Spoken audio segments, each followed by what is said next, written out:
berian donor kepada siswa yang miskin di daerah Armada Cengho. Ya, hubungan Tiongkok Indonesia telah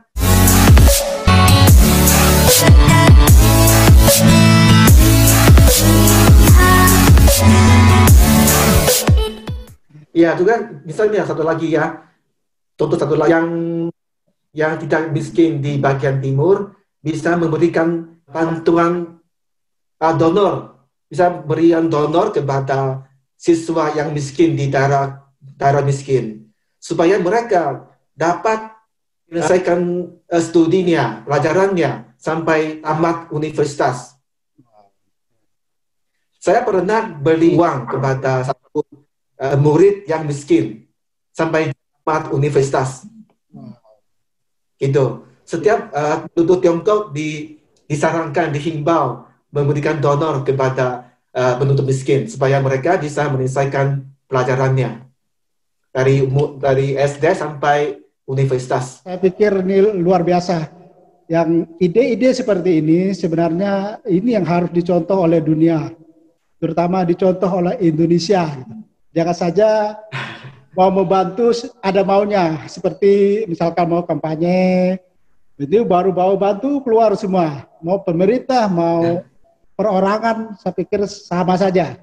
Mereka ada maunya membantu gitu. Kalau yang ini kan diwajibkan untuk membantu gitu, baik yang berbadan hukum, badan usaha maupun perorangan. Ini luar biasa. Iya.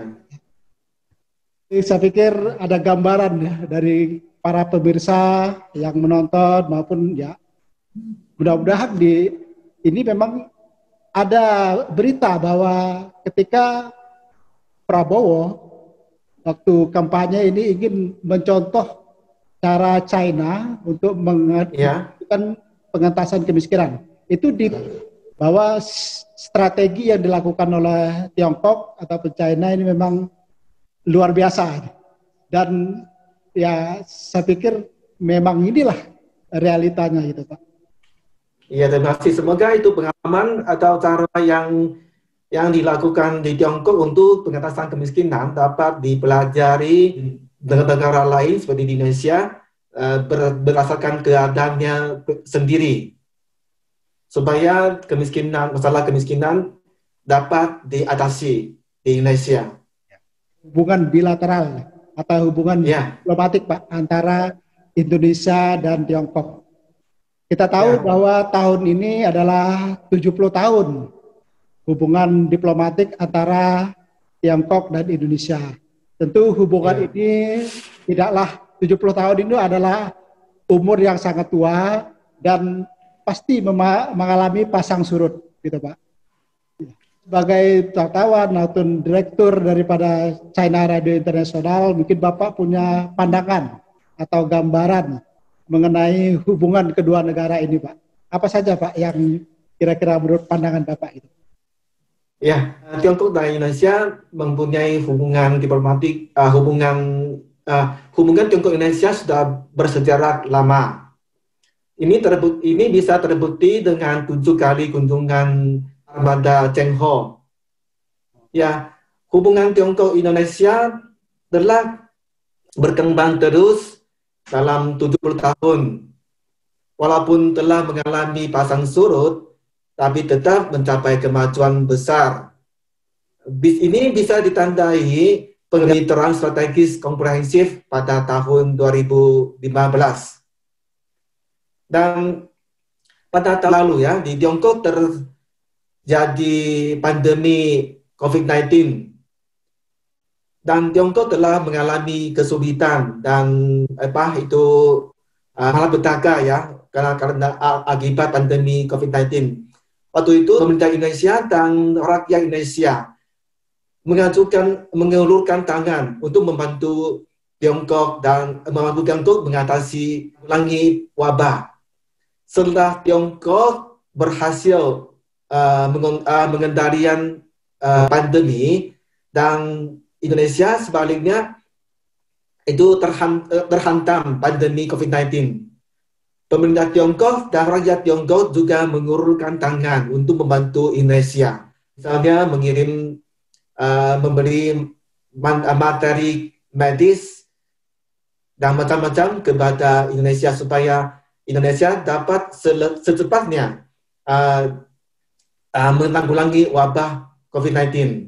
Dan juga perusahaan Tiongkok bekerjasama dengan perusahaan Indonesia untuk membuat vaksin seperti Sinovac sama perusahaan yang mengembangkan vaksin. Ya, Bio Farma, Pak.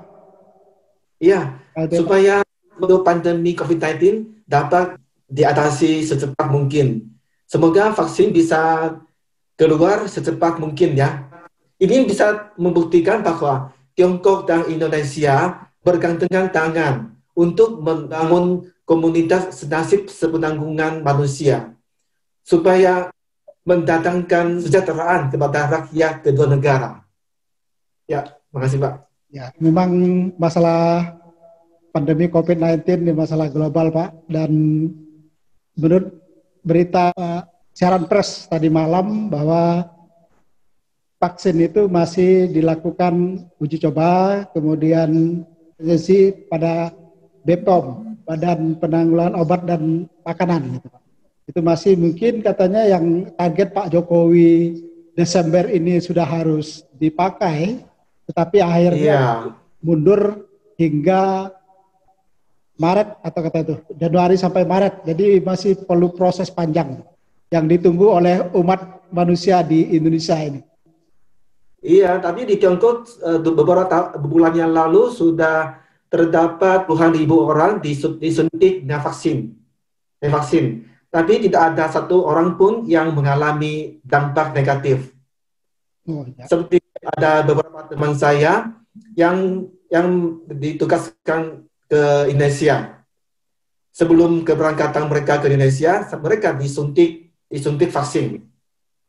Iya, tapi mereka tidak mengalami dampak negatif apapun dan dikirim ke Indonesia dan sekarang bekerja di Indonesia.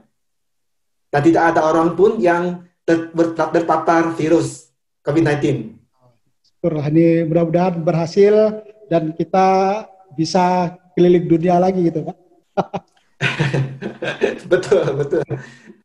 Ya. Semoga itu pandemi COVID-19 berakhir selekasnya supaya saya bisa ditugaskan kembali ke Indonesia. Bisa, ya. Semoga, Pak. Jadi kita bisa bertemu lagi di Jakarta. Ya, bertemu lagi di Jakarta. Baik, Pak. Yang pertanyaan saya yang terakhir, ya, saya ingin statement dari Bapak, apa saja yang ingin Bapak sampaikan pada kesempatan kali ini, Pak? Ya, semoga Rudy Haji Channel bisa semakin jaya dan bisa kembali oleh semakin banyak pemirsa. Semoga Pak Rudy dan para pemirsa sehat walafiat dan pada hoki selalu. Baik Pak, kita akhiri berbincang-bincang hari ini. Terima kasih atas kesediaan waktu untuk saya mewawancarai Bapak. Semoga juga Bapak sehat selalu, murah rezeki, dan tentunya dapat bertemu kembali ke Indonesia. Amin. Ya, terima kasih kembali Pak Rudi. Sampai bertemu di Jakarta.